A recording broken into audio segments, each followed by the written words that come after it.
Tallinnas korraldati esimene Ungari kunstinäitus.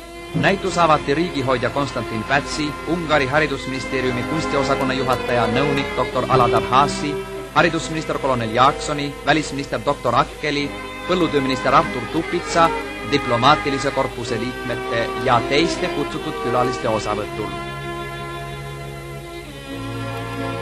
Näeme aukülalisi eesotsas riigihoidjaga kunstinäitust jälgimas.